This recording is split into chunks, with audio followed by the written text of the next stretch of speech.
Polestar is a Swedish EV manufacturer that is currently going through a tumultuous patch, with financial problems and potential in the future. But the company started out in an industry that was very different to the one they now operate in. So, how did Polestar begin? What did its rise and fall look like? And is there a bright future ahead for a left field manufacturer? Or will it end up like other EV startups that have failed?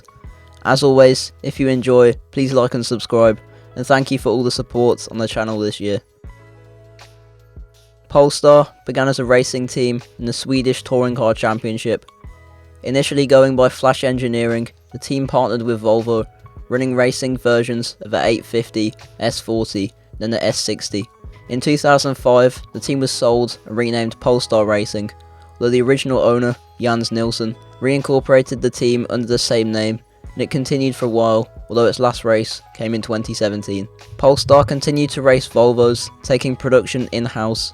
It also developed sportier, road-going Volvos, which bore the Polestar name. Polestar was bought by Volvo in 2015, with production car tuning business being of particular interest. Polestar has continued its racing endeavours, although it now goes by Cyan Racing, and it has branched out into running cars for other Geely brands, while it also had a Hyundai i30N TCR in 2018. Cyan also worked on the Volvo P1800 Cyan, incredibly cool resto mod that was launched in 2020, was sold in limited numbers.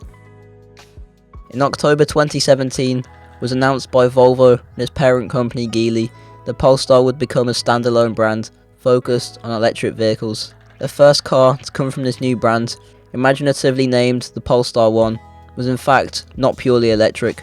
It was revealed in 2017, but was based on the Volvo Concept Coupe from 2013. Production didn't begin until 2019 though. It used a twin-charged 2-litre 4-cylinder from the Volvo XC90 T8. It was also connected to an electric motor with a power output of 68 horsepower. These drove the front wheels, while the rear axle was driven by two 116 horsepower electric motors. Overall, this meant the Polestar 1 had 600 horsepower, 1000 Nm of torque. It uses an 8-speed automatic gearbox. It had a 0 to 60 time of 4.2 seconds, was priced at £140,000. This meant very few people bought one, despite other features like large brakes, a carbon fibre body, and a pretty decent electric-only range for a plug-in hybrid at the time. 500 per year were expected to be made, although only 65 were sold in Europe in 2020, and only 4 have ever been on UK roads, so it seems unlikely that that target was hit. 2021 saw the end of the Polestar 1, with 25 units of the final edition being sold, with the only difference being the matte gold paint. Reviews were conflicting, with some praise, particularly for the great design, but many thought the price tag was too high, especially when the interior appears to have been ripped straight out of a Volvo. Nonetheless, it showed Polestar wasn't afraid to be a bit different, while the next car to come wasn't anywhere near as bold. The Polestar 2 is a relatively compact electric car that looks like a mix between a crossover and a small saloon. It began life as a Volvo concept, like the first Polestar, known as the Concept 40.2, which was designed alongside the 40.1, which became the XC40. There were some visual tweaks made to the concept to make it look less like a Volvo, but the overall form and identity remained very similar to the concept. Inside, it had a similar look to the one, with plenty of Volvo technology. It was revealed in 2019 and went on sale the following year. Buyers could choose from the standard range, long range, and long range dual motor. These offered between 294 and 340 miles of range, with pretty good charging speeds on offer. The single motor variants had 230 horsepower and 330 Nm of torque, while the dual motor had 420 horsepower and 490 meters of torque. This allowed pretty decent acceleration figures, with between 5 and 7 seconds in the single motor, between 4 and 4.5 seconds in the version with 2 motors. The price crept in at just under £50,000, so it was a slightly more expensive rival to the Tesla Model 3. A couple of performance editions, the BST Edition 230 and 270 have come, offering a sportier look, lower, stiffer suspension, and better performance, with 470 horsepower in total from the 2 motors.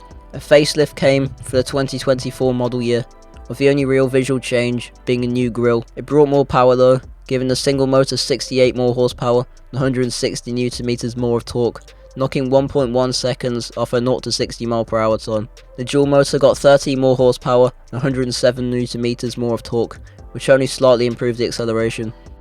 Overall, the Polestar 2 has been a success, carrying the brand for a couple of years. US sales haven't been great, but it's been quite popular in Europe, and there are nearly 23,000 currently on UK roads.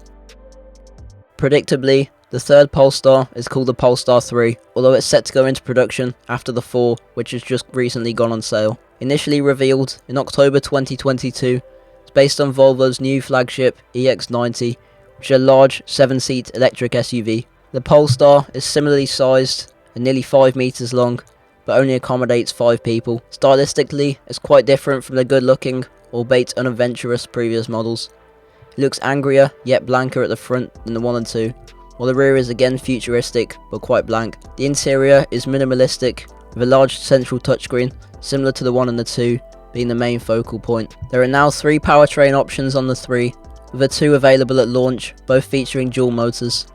The base model with a single motor at the rear has 295 horsepower and 490 Nm of torque, allowing a 0 to 60 time of 7.5 seconds, as it weighs around 2.6 tons. The dual motor has 483 horsepower and 840 Nm of torque, with a 0 to 60 time of 4.8 seconds. The performance model has 510 horsepower, 910 Nm of torque, and 0 to 60 time of 4.5 seconds. The all-important range is 438 miles, the single motor model, although in reality is much lower. The range starts just under 70k for the single motor, with a starting price of the top model set at £81,500. It's pricey, albeit quite a bit less than the EX90 it's based on. Reviews have been positive, but time will tell whether it can get Polestar out of the financial rut it's currently in. In terms of financial problems, they're getting quite bad, and Polestar has pinned its hopes on the 3 and 4.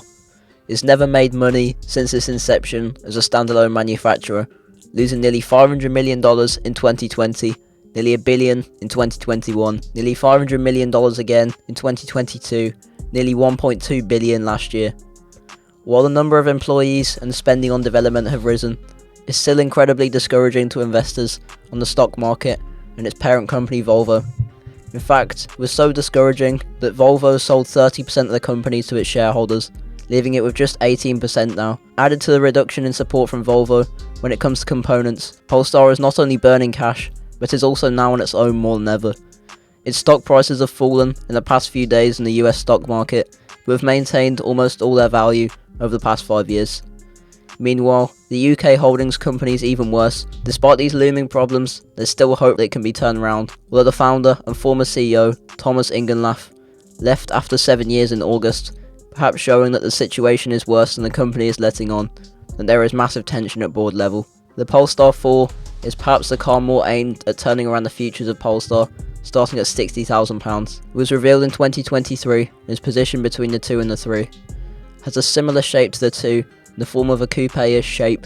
The rear is reminiscent of the 2, while the front is similar to the 3's. Oddly, there is no rear window, but this has supposedly increased the space for rear occupants, and the driver instead relies on the camera system for their rear vision. Inside, it features a 10.2-inch driver's display and a 14.5-inch touchscreen. A 14.7-inch head-up display is included as standard.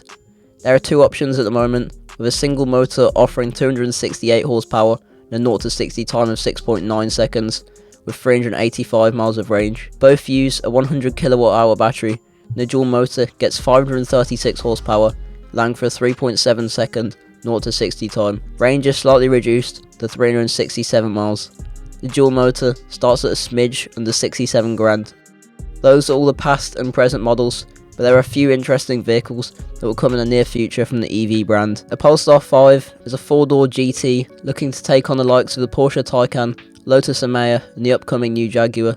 It will be built on the first bespoke EV architecture from Polestar. It's going to be a compelling flagship, taking a lot of design inspiration from the Precept concept car from 2020. The interior will feature plenty of recycled materials to show the environmental credentials that Polestar and Volvo are so passionate about. On the performance side, we'll have up to 884 horsepower, 900 Nm of torque. It will be produced in a new factory in China. The plans for this car are certainly ambitious, but it seems that Polestar is onto a winner in concept.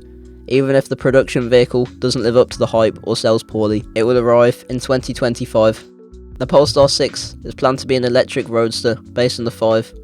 will use the same platform and share the insane powertrain. The concept looks fantastic, particularly the more hardcore BST variant, and it's set to launch in 2026. The Polestar 7, set to come in 2027, represent a refresh for the brand with a more radical approach. It will replace the Polestar 2, but retain the same position within the Polestar lineup. So, there we have it. That's the story of Polestar, from racing team to up and coming EV company to one in the spot of bother at the moment. It's not for a lack of trying, with an interesting, radical range currently on offer, and some even tastier models in the coming years. Whether it will save the brand is a different matter, but Polestar is pushing the boundaries in a way that the EV market needs at the moment.